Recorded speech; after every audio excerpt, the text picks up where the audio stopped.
So can we start by having you tell us your name, current position, and institutional affiliation? Sure. It's David Berube. I'm a professor. I'm in a Department of Communication.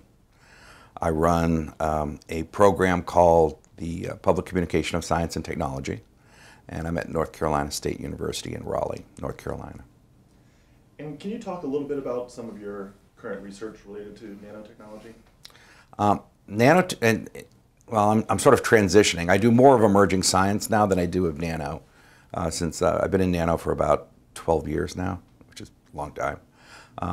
Right now we're studying how the public makes sense out of complex toxicological messages about nanoparticles. And we just finished a five-year grant on that, and we're transitioning into a study of labeling, since there'll be nano-free labels coming out probably in the next 3 to 5 years.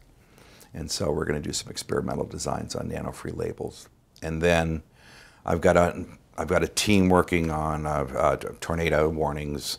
I've got another team we're putting together to work on synthetic biology and making life forms that have never evolved on the planet, which had already occurred, and we were quite surprised.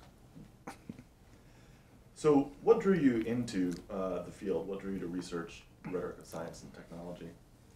Well, I mean, I was an argument guy, right? That's what I learned. And the transition occurred when I got to mostly South Carolina, because bizarre phone calls, serendipitous experiences led me to a whole bunch of folks in the philosophy of science. And they wanted to get a grant.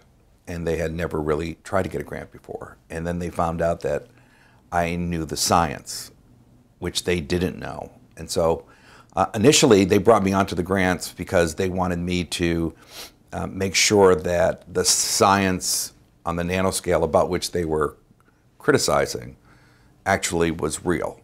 They had a very hard time sifting out the science fiction from the real nanoscience. And so that's what I was really brought on as, a science guy who can talk to folks who aren't science people, and which was a huge. And then I noticed this incredible gap, you know, with the engineers and the nanoscience folks in chemistry and biology and physics, their complete inability to communicate anything about what they were doing to anybody unless they used really obtuse metaphors, which generally either scared the hell out of people or else lulled them into believing that they should be complacent and there was nothing unique about nanoparticles that should occupy any of their worry. And that's how I got into it. And then met a lot of folks in media. I was a journalist for a while, and so I had a lot of friends in journalism. I had done some consulting in political debates. I knew a bunch of people in the media, in broadcasting, and people started contacting me and going, well, we're going to do a piece on nanoscience and medicine. And so what ended up happening was I became the middle guy there as well. And so I was like the translator. And after going back to the classical theory, I found out there was actually a term for this, which is propaedeutic, out of the Greek, which is what I was doing, which I was taking incredibly complex materials and producing a set of them from which people could then learn about the subject. And so it's a weird type of translation, but it's the type of translation where you completely remove from vocabulary words like, right? You just don't use metaphors, right? You have to design ways of explaining things to folks where you're being as honest as possible to the true meaning of the phenomenon about what you're talking. And that took a hell of a lot of concentration and control. And that's what happened. And then I decided to add some education. I took courses in material science. I took a few courses in law. And so I bundled together a pretty good experience in fringe science.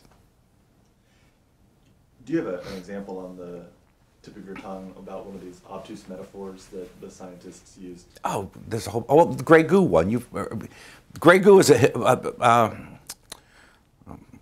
god-awful book. When Drexler wrote Engines of Creation, and he was trying to find a way to explain what would happen if you could design a microscopic or nanoscopic robot which would be self-perpetuating. In other words, it would be able to consume carbon stock and be able to regenerate creatures like it. What ended up happening was he categorized this as gray goo to describe the omnivorous machines eating up the planet. And I probably spent, conservatively, about a year of my life in real time disputing this whole concept, because it's a terrible metaphor. I mean, if you can't get Windows to work, you're not going to be able to build a nanoscopic robot, right? It's not plausible, and the fact that you would build one which would be omnivorous is really bizarre. I mean, it's physically challenging, and the community probably would be in arms if you tried to do something like this. I guess it could be done as a military application, but even there, you're talking about an incredibly sophisticated machine with a software program that would just be outrageous. And so, in reality, terrible metaphor. It's a really bad metaphor. And so the real community had to deal with it for a long time. And that's a good example of what happens when you just mindlessly use metaphors. So what can you tell me about the history of ARST and your involvement with it? When I first got to ARST, it was it was very classical, which was fine because I mean, I was a Giambattista Vico guy, so it wasn't that bizarre for me to deal with them. But they were dealing predominantly with artifacts of historical significance, and so we had the folks studying Darwin. We had some folks who, if they got up to cold fusion, it was remarkable. So it was mostly the history of science and tech studied rhetorically. And so when I joined, it was kind of different because a bunch of new folks were starting to stick their heads up. And we see more and more of them now. And this was right when science communication was just beginning. And so the Rhetoric of Science and Technology folks have been around about a decade. They formalized into the organization. 4 or 5 years down the line, science comms sort of started appearing. These are the practitioners. And I think they're about half of the members now are probably, would call themselves science communication people rather than rhetoric of science and tech people. And then I was just the unique wedge, because I would come in and because of the nanoscience and the genetic engineering background that I brought to play, I would bring a huge set of artifacts. And so they welcomed me with open arms. They just said, well, here's a guy with a lot of ideas that he could share with us that we can then study rhetorically. And then that's generally what happened. One of the observations that's been made is that there's been a lot of work in the rhetoric of science. It's received sort of the lion's share of our attention, but relatively less work in the rhetoric of technology. Yeah. Do you want to say something about that? That's just true. Because and it seems like you're one of the few people who's really done the rhetoric of technology. There are folks out there. They're mostly in philosophy. We haven't been able to bring them in. There was a professor I worked with. We spent a very long weekend in New Hampshire at a Gordon conference talking about the rhetoric of the automobile, right? And it was fascinating that no one's really sat down and done that. And then we met another professor who wanted to do an analysis of the history of electron microscopy. And then I introduced him to some of the rhetoric literature, and he went, the rhetoric of electron microscopy, this might be interesting. And so there are folks out there, it's just, they really haven't come together. And even at, there's a meeting today, and at the meeting today I'm going to suggest, let's do one. Let's just dedicate either a pre-conference or let's set up a conference on the rhetoric of technology and see where that goes. And that would bring in some of the popular beware evil technology is on the, is on the march folks like I keep thinking of Chris Mooney. And it would also bring in a whole bunch of the philosophy folks who do philosophy of technology. And there's a little group of ethicists who play in engineering schools.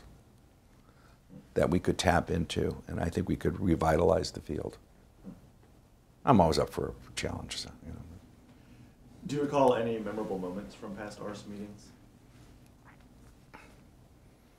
Yeah, I'm trying to see which ones we can share. No, I'm just, yeah, we've had some interesting moments. I thought Campbell was really intrigued for a while about all things small and nano-sized, and he was really, you know, trying to push an agenda forward that we had more folks working on bizarre science. He just thought, you know, this would be the way to bring in a lot of, as he would say, a lot of the young folk, right? Because they're interested in that. They would like to know more about, you know, bizarre science. And there was some pushback. It was really kind of interesting to watch that happen because it was a generational pushback. And he's a very strange man. You know, he's very young for a retired emeritus, and he was fairly vocal, and it was a nice debate. And I thought that was an interesting moment. I thought recently, though, that the meeting we just had was kind of interesting, where there was a woe is us theme started appearing. That had started appearing about 3 years ago, I think, and it really sounded loudly this last meeting. And I'm concerned about the woe is us approach to this. I mean, I don't want to spend my career shouting into the wind. I don't think that's going to do it. I think we need to get into the ground level and get to work. I got a lot of pushback when I was trying to recruit people to actually play, like go to the NSF, petition the FDA, try to join the toxic substance advisory committees, do that stuff. And mostly because everybody is very concerned about becoming part of the machine. And it's tough, but there was quite a bit of pushback. And so I sort of backed off from that. You know, so I do what I do in DC, but there's a lot of smart folk in this field. And they would be surprised at that, you know, when you show up at these meetings and you say intelligent things, there are a lot of folks out there with bizarre motivations, but they listen, they're smart as well. And we need to get out there more, and that never really played very well. Everybody was more concerned about, you know, we're academicians. That's one sort of continuing debate is who's our audience? Is it other scholars in history and philosophy of science, or the public writ large? Can you talk a little bit about who your audience is? I mean, you're talking about going to agencies. And yeah, my audience is I mean, I made a very conscious decision when I was at South Carolina, before I went to NC State. I was about 6 years ago now. And I was given the opportunity to write articles in our communication journals. You know, people were going, you're doing stuff no one's doing, write about this stuff. And I just decided not to. And what I did instead was I published in the scientific journals. So, I mean, my last article's in Clinical Nanomedicine. My most cited article is in Nanomedicine and Nanobiotechnology. My second most cited article is in Nanotoxicology. I don't publish in the standard journals, I just don't.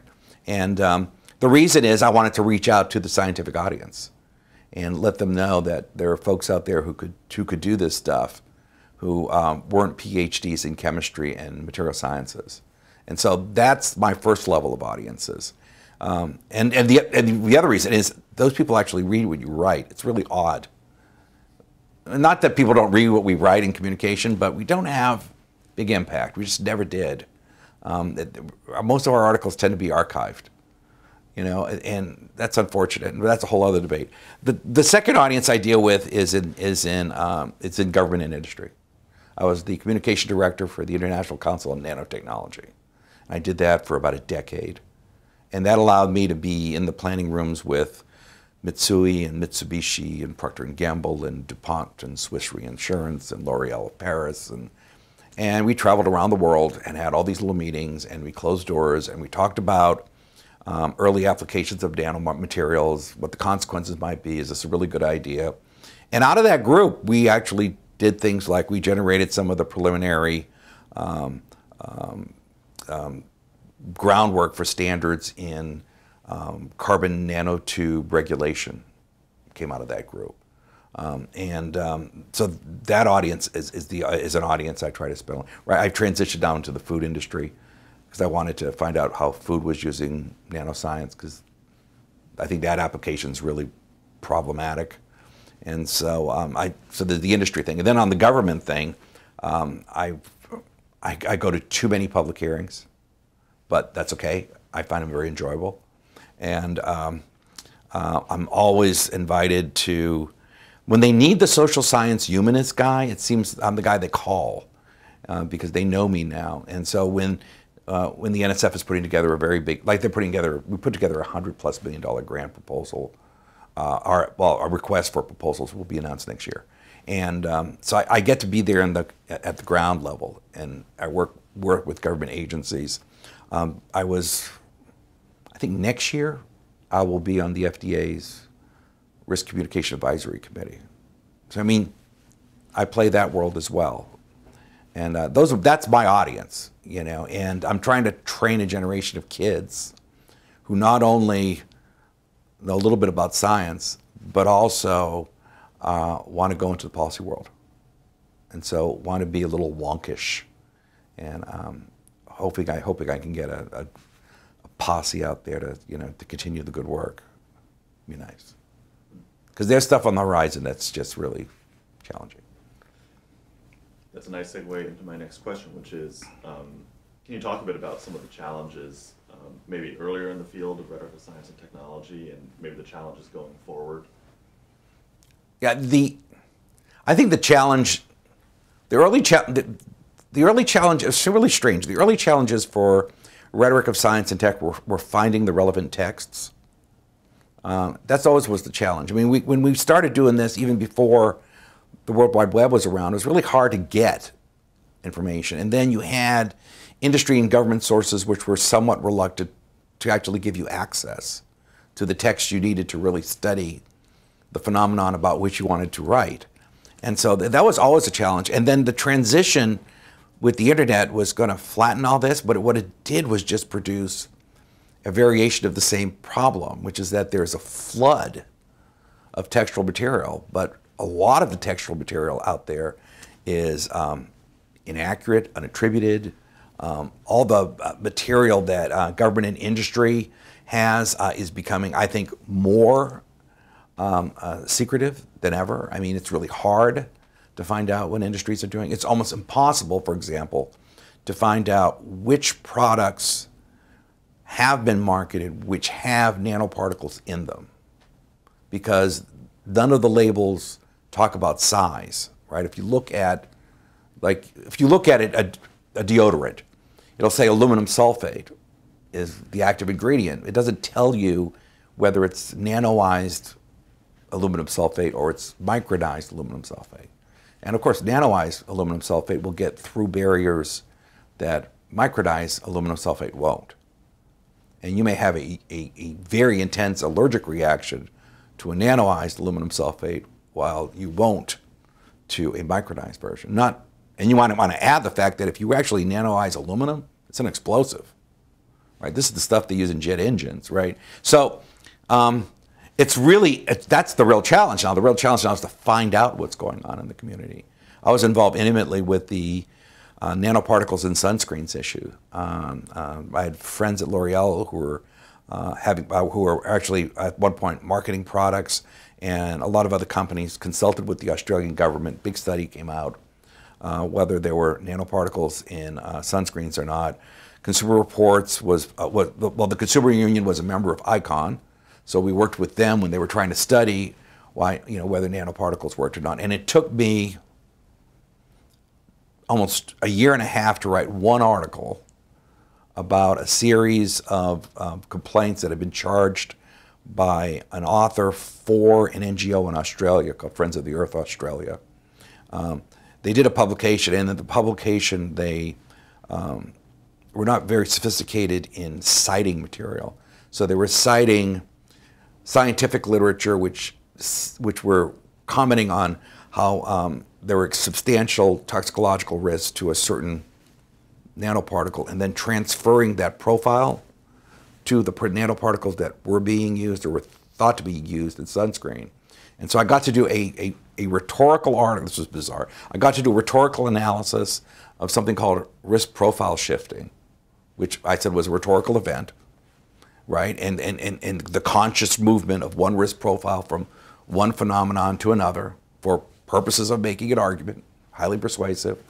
And I got to publish this, which was wild and crazy. But in the process of doing this, I uncovered the fact that, you know, that the thing I uncovered in the article, which was remarkable, was that nanoparticles really don't like to stay at the nano level. They like to aggregate.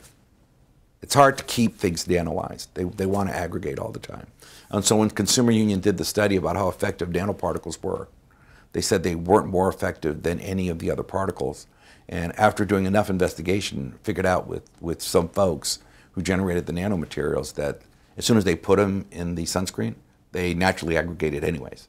So even if there were nanoparticles in it in the first place, when you used it, they already were micronized because they came back together again.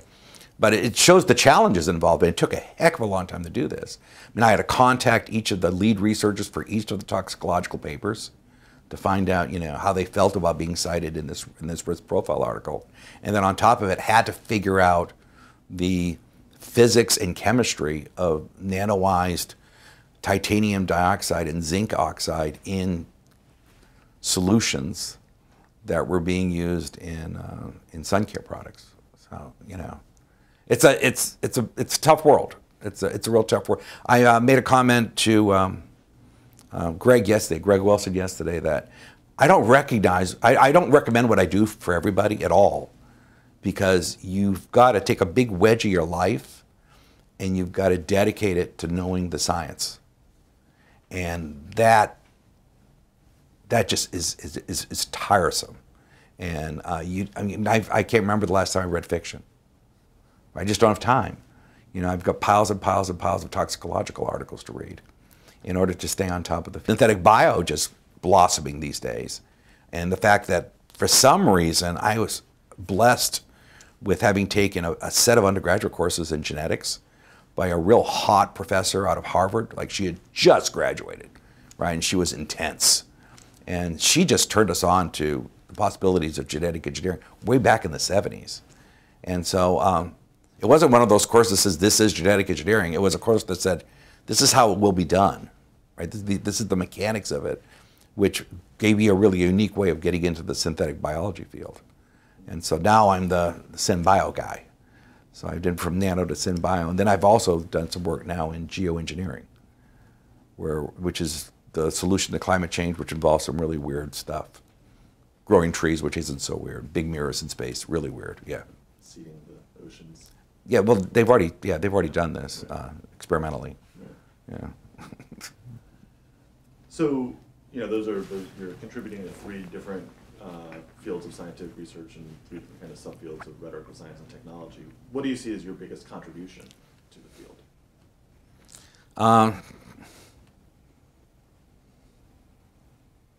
It's hard to say. I wrote a book that got translated into a bunch of languages. That helped a bit. Yeah, it's just the nano book that came out in 2006 is pretty influential. What it did was told an unbiased history of how this phenomena occurred, who the players were, what they brought to play, how the media interfaced with it, and so it was constructing the dynamics behind the phenomenon of nanoscience. And I'm doing a brand new book, and that's why I'm taking a semester off. I'm doing a book which is going to do the same thing with syn bio and geoengineering. So it'll all be in one volume.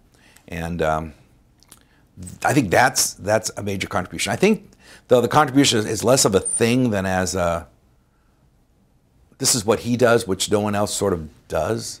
I get a lot of young students who contact me in communication, as well as in, I get a lot of engineers who decide they don't want to be engineers anymore and want to come play with us at NC State. So they come work with us and transition out of getting an advanced degree in molecular biology, for example, and instead want to do more critical work, want to do the social science of science work. And so I think that'll be the biggest impact, is the fact that we're providing a place where folks can come play and do some pretty interesting research. And like all rhetoric, all the people in the rhetoric field, we're not judgmental. You know, if a student wants to come in and research something incredibly peculiar, it's okay. You know, we'll work with them. The thing about what I do in fringe science is it is peculiar by nature. And so if you have a bent towards it, but you really don't want to spend your entire life in a lab, this is a way to make an impact. I'd like to think that there'll be a policy consequence of stuff I do, but who knows? I mean, I'm not as you spend more and more time in DC, you become more and more skeptical that anything you do matters. I've been to many, many long meetings in very bizarre places with a lot of locked doors, and you know where the media was kept outdoors, and you know you're hoping that some of the stuff you talk about matters. I mean, I was at a biotech meeting at Lake Maggiani, Italy. It's right outside Milan, and it was with the EU, and I was with the U.S. contingent, and it was bizarre because you know you had to get to this island on a boat. Like the only way was by water taxi, and the island was a secured location without the media, and all these people were talking about incredibly weird stuff. And you leave those events going, I hope it mattered. You can't really talk about what you did, but I hope it mattered, and you may. But so I think that's the problem I have. And assessing what I do when I retire out of this activity is going to be, I hope I had an effect, but I'm skeptical. Causation's a difficult thing to do. Yeah, it's yeah. And this is when you get into the world of fringe science, and that's going to be the subject of what you're going to study. I think even if you're in media or in rhetoric or in I always call myself a communication of science person. If you're a communication of science person, it's a very secretive world. There's a lot of confidential business information. Industry's researching this stuff, right? They don't want to release what they're doing. It took us forever, for example, to figure out the many, and there were a lot of them, the many different ways different companies were using to manufacture carbon nanotubes at one point. Right in the early part of it, because these were done in labs, and they were accidental, really. Right, some folks would be screwing around with some sample, and they would be, you know, using some sort of power source. Lasers were really popular at the beginning, using arc lasers, and then they would generate a product, and then on analysis they would go, "Hey, these are flat pieces of graphene. Oh, wait a minute, this one's not flat. It seems to have made itself into a tube." Right, so it's all serendipitous, real early in the process. But it took a long time to put all this together. We had to get industry in rooms and lock the doors and go, okay, what are you doing? You know, we have no idea how you're doing what you're doing, and we need to know, because if you're using, most carbon nanotubes involve some sort of a metal, and if you're using iron, we're not overly concerned. But we might get more concerned if your laser arc's using cadmium. You know, so that's but. I hope there's an impact. So you just talked about how you kind of frame yourself as a communication of science scholar, which brings up the question of the R word. We talked about that a bit at the conference yesterday. Is sort of do we maintain that linkage to rhetoric, or do we broaden to communication? Could you talk a little bit about that? You know, why? Well, this was incredibly intentional. It's totally intentional.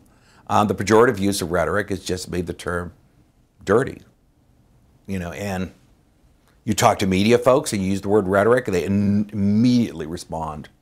Oh, then you're referring to an exaggeration, a misrepresentation, right? They don't know what the word means, and they not really interested in learning what it means.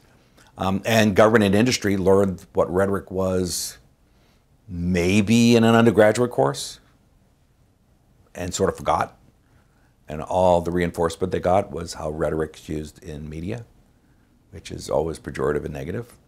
And so it's just not productive to turn to government and industry at these meetings and say, yeah, I'm a rhetoric guy. I mean, I've actually found myself at times not really wanting to explain what ARST was. Oh, I said it's an association of folks in science and tech criticism, where these people study the communication of science and technology. And they go, and then they finally ask me what the letters stand for. I break down and tell them, the word rhetoric's in there. And then I have to explain, right, well, rhetoric is a rich tradition, blah, blah, blah, blah. And you can always see their eyes just glaze over, right? They just don't care. ARST is a big, ARST should become a bigger organization, I think, with an umbrella which covers everybody. And I think for folks who want to be traditional rhetoricians, that's fine. For folks who want to call themselves communication of science and technology folks, I think that's great as well. And like I mentioned earlier, I would love to find a way to bring in the ethicists and the philosophers. There are lots of them, and they do some incredibly good work. And I wrote 3 or 4 articles in rhetoric since I've been in ARST, and they've been in Rhetoric of Science and Tech.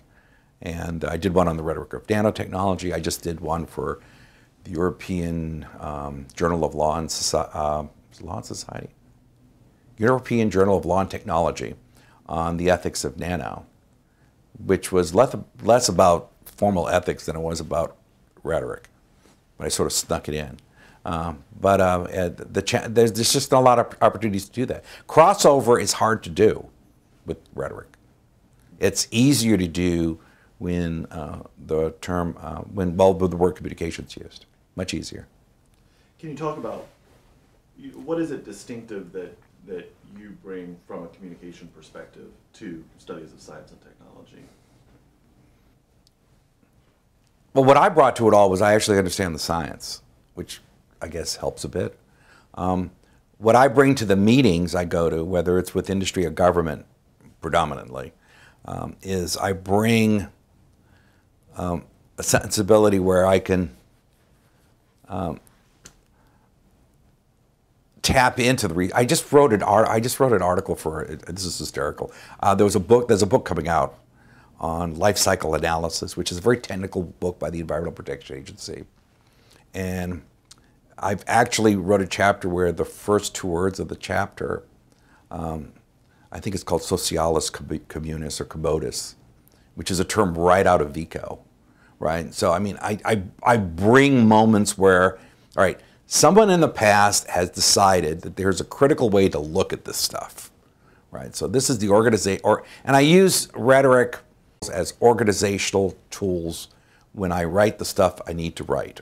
Or if I have to do a PowerPoint and I need to find a way to organize my thoughts before a group of government regulators or industry folks, what I will do is draw from what I've learned in rhetorical theory and use that as a way to organize a perspective that I can then communicate to the audience that needs to look at some technology critically.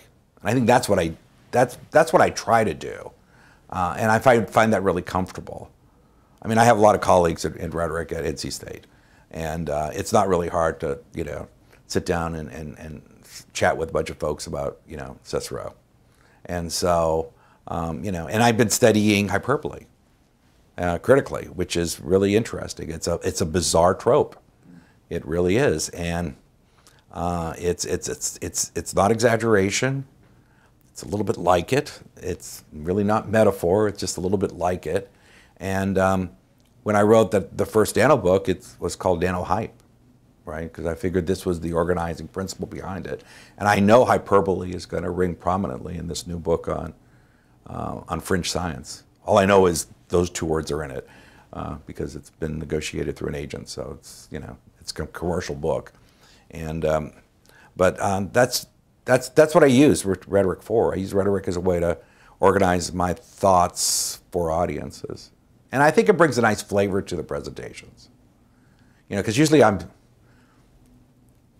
always said I'm the first or the last speaker at meetings. I'm either the first person to talk, and I've got to find a way to say something to get people moving in a direction to critically examine what comes up next, or I'm the last person to speak, and I'm usually the only person who doesn't have a PhD in physics or chemistry or biology or electronics or some other bizarre field on the panel. And so it's really, it's my job.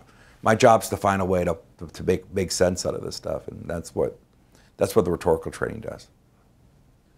Thinking about the next 20 years of ARST, future directions, a couple questions related to that. The rise of the internet is inviting a number of scholars to sort of reconsider communication theories. What kind of opening does internetworked media provide for scholars in the field? Yikes. I am reviewing 7 papers for ICA right now, and 5 are on digital media. And I'm reviewing for 2 journals right now, 2 separate articles, one of which is on Twitter, and the other one is on sort of a Facebook-Twitter interface, right? And when I worked with the food industry, we had a very sizable contract to do some work. We actually designed their social media protocols, right? And as we were designing the protocols, I have opportunities to do more of those. We sort of stepped back a bit because we need to try to figure out what those are. I think more and more people are doing this stuff. I think the rhetoric people have a lot to contribute on a whole bunch of levels. I know if I could find 3 months of my life and set it aside, I've got enough folks I know in the world of search algorithms that I would love to be able to have the luxury to sit down and do a rhetorical analysis of search algorithms. Because when you interview the folks who actually do this professionally, they make all these bizarre choices, and I don't think they really understand the interaction of all these choices and what happens to the product they produce. Not just in terms of its impact on what types of search hits you get, but on the knowledge. What it makes. It makes a thing, and the thing it makes may not represent what you thought you were looking for or reality in any way, shape, or form. And I think that's a huge field that people have not dabbled into at all. But I think with the resources on the internet, you get access to an enormous amount of information to play with. The problem you have is distilling it and trying to figure out what's relevant and what's not, which is a huge job. The other problem we have is a lot of people just don't quite get it. They don't quite know how the system. It's really hard to do a critical analysis of something like Twitter if you don't understand how Twitter works. The example I can give you is when I was working on a big food contract, and I can't tell you with whom, but they were a vertically integrated company with many corporate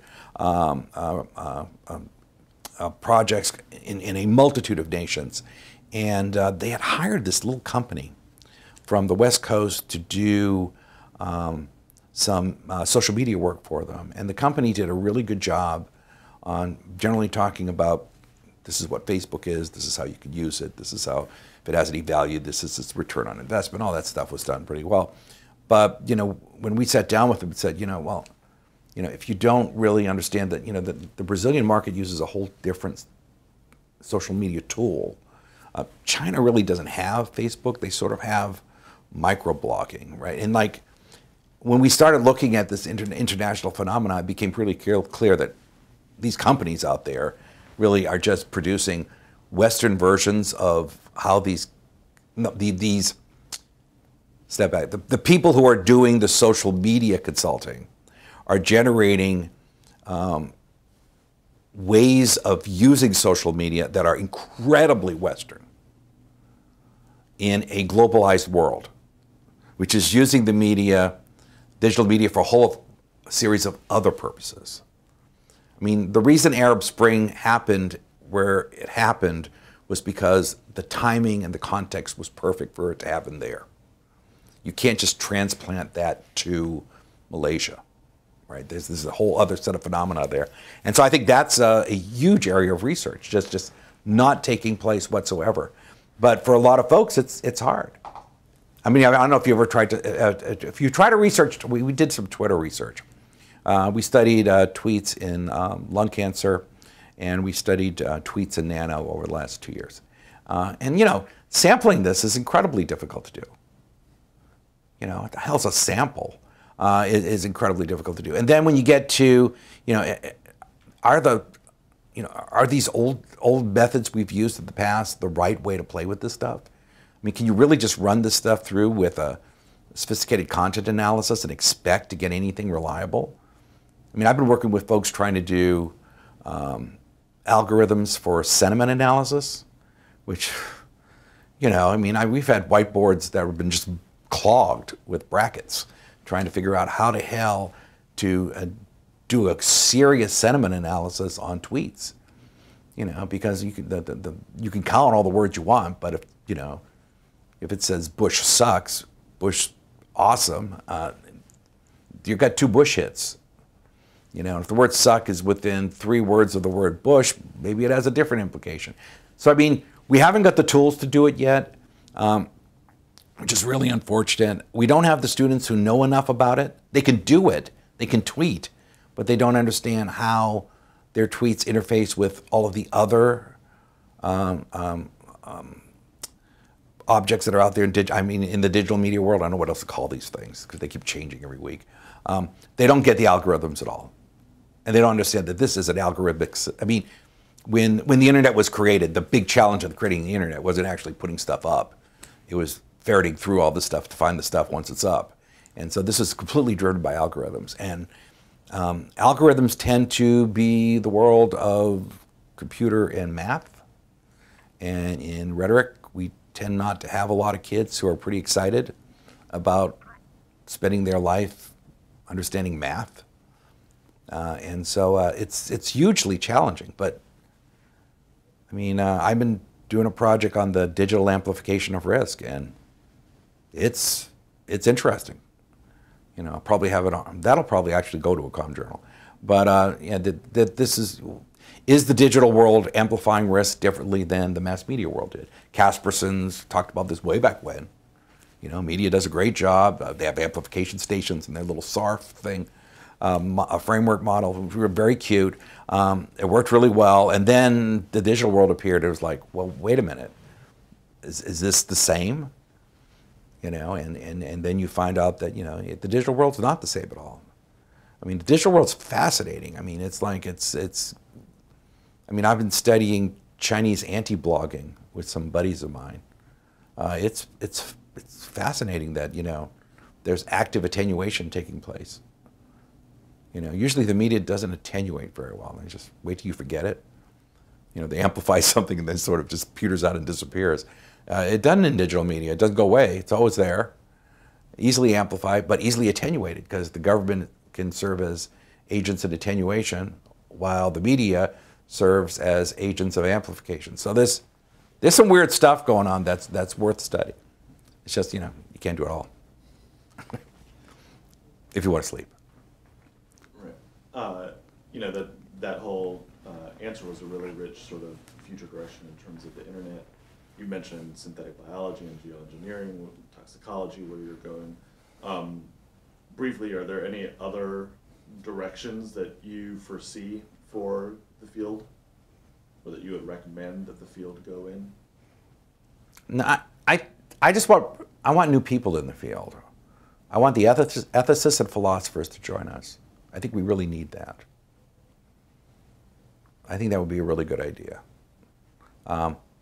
We say a lot of the same stuffs, and we don't meet a lot with each other. You know, I went to this SHOT, the Society for the History of Technology, which is a great acronym, and it was in Vegas, which is always a great place to go. But I met a lot of interesting people there, And I thought it was going to be like the 4S people, the science and technology studies people. But there were these little gatherings of philosophers of science and these ethicists in engineering. They were just fascinating. And they would blossom here, right? They would really blossom here. They bring material that's just so. I mean, I'm tired of Darwin. I've read enough about Darwin. I think he was important, you know? And but I just like the folks who get up and talk about bridges and roads, which I met with these engineering folks, and they were just fascinating. You know, I never sat down and focused on a lot of the banal part of technology. You know, it's like, I actually had a discussion over lunch about how important the screw-on lid was. And, you know, you don't think about it, but, you know, without the screw-on lid, this world would have been really different over the last few decades. But that's what these guys do. And they bring it to the debate, which is great. And I think we need more of them involved. I think government and industry should listen to what we have to say, but for that to happen, we're going to have to make a conscious effort to rebrand ourselves. You know, individuals could do that. That'll be their choices, like I did. But I don't think people are going to invite ARST to things. It's too esoteric for them, you know, which is unfortunate, because the opening chapter of one of the new books is all about the implosion of the public sphere in the 21st century. It's devastation by mostly literacy issues. People just don't understand this stuff, right? And you just get to a point with them where their eyes glaze over. And they self-selected themselves out of the scientific community. You're not going to bully them into learning science. It's not going to happen. And they might actually, you know, backlash if you try to push them too hard. And so you really need these folks. It's really important, because there are a lot of times, I mean, one of the reasons I called my group PCAST, because it's a lot like PCAST, which is the President Council of Advisors in Science and Tech. I know a lot of folks who are on PCAST. Actually, I might join PCAST one day. But the thing about PCAST, which is really incredibly interesting, is this is the group that the President of the United States turns to the Vice President and says, find me the answers to these questions. And then the Vice President goes to PCAST and says, what does this mean? And the answer to that question is incredibly important. You know, when Bill Clinton turned to Neil Lane, who was his science advisor, on an air flight to Pasadena to go talk at Caltech in the early parts of the like 2001, 2002, right in that early period. It was right at the beginning of his. I'm not even sure he was president then, I think. And what Neil Lane tells me happened is that Clinton turned to him for some reason. He was on the plane flight. Clinton turned to him and said, "Oh damn, we were going to talk about something that had to do with NASA, some project, and it had hit a brick wall." So Clinton said, "I've got to pull it out of the speech.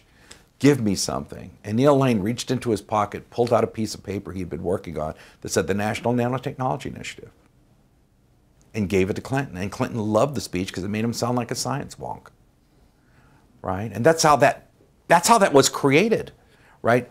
Billions of dollars in the United States, trillions across the planet, right? And it was that moment, right? There was that one moment that it all came together. Now, I'm sure they talked about nanoscience in other occasions, but it gives you an illustration of like how important of a role you can play in these settings. And Neil was a science advisor, and he eventually went back to Rice, but Neil was a science advisor, and he was a very, very, very good chemist. When I wrote the NanoHype book, I actually had a whole section about Neil Lane and some of the scientists who helped move this forward. But that's the future. I mean, it's just to get there. So when people ask questions, you're the first person who gives the answers. I've got some weird FDA questions or NIH questions or EPA questions, and it's kind of fun. It's kind of weird because you really have to shut the doors and sit down and go, okay, I'm about to give the answer to some people who might actually be able to change things. So I've got to be very careful how I put this concept together. But when you're regulating stuff that's bizarre and fringe-like this stuff, you don't want to just turn to the telephone and tell whimsical anecdotes and chuckle at each other. And you got to add a sense of reality to what's going on. One of my grad students said, he described to his parents, they go, what does Dr. Berube do? And he says, well, he sort of goes to Washington, D.C. and goes, ooh, about all this weird technology. Because I try to take it really seriously. Because I often have to deal with folks who don't. Representatives and senators who just don't get it. And they've got these aides who don't get it. And they've got and for them, these things sound like fantasy. And a lot of it is. But once in a while, something sneaks through. And when those things sneak through, it can be life-changing. If you had one sentence of advice to give to someone starting out in the field, what would that sentence be? Actually, it's just 2 words. I use it all the time. Be relevant. I tell all my students, be relevant. Because at the end of your career, when you retire, you can look back and say, well, I might have actually had an impact.